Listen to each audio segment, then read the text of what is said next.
Welcome to my Singer Class 17 top stitch sewing machine. This was made in 1947 according to its serial number. However, it is carrying a centennial badge, which according to some legends, the badges were slapped on anything that was left in their manufacturing plants and just pushed out. Now, I can understand why only 500 of these were made in this production run on this one. It's got like a tank, obviously. But also the requirements for them probably weren't such a big demand. However, the other thing I think the reason why they weren't made so much of is this little fella here happens to be what we call a side opening bobbin holder. Great, really fancy, except it gets your fingers every time you put the bobbin in. I'm not going to do that on this one. I will do a separate video of it.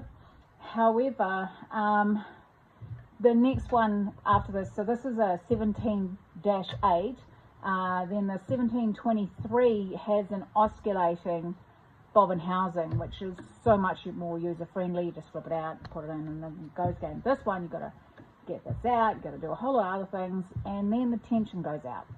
So I can understand why Singer didn't make too many of these. At the time, it was on Trade Me for a really good price, and I thought, why not? Let's just get it. So, without further ado, does it stitch? Yes, it does. These are some of the earlier samples. Did come with the flat plate, but again, getting into this bobbin unit is just a nightmare, so I've taken it off. You can see the heavy U ring there that goes in underneath there, and then that gets screwed on top.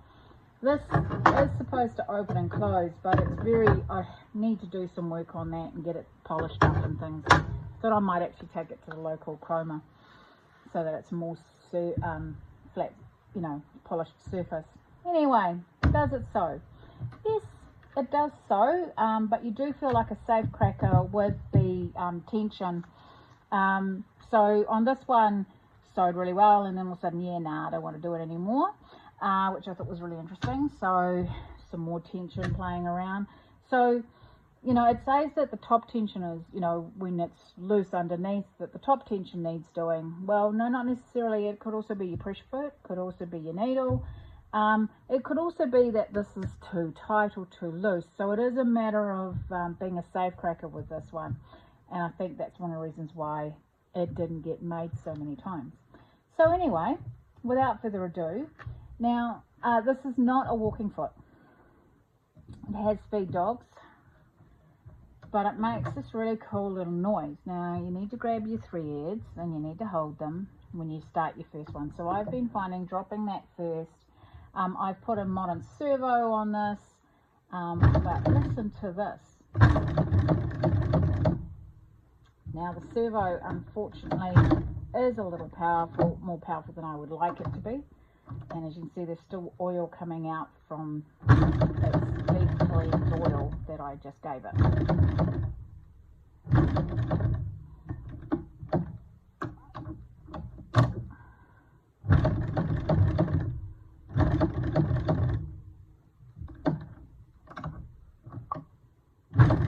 So it's going to take a little bit of practice and some time and energy with this machine to get it to know exactly where I want it to be.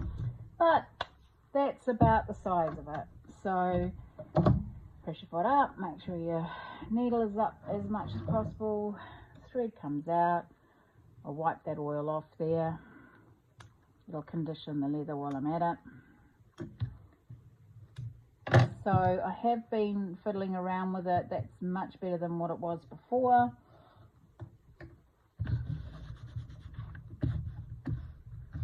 Polish that off.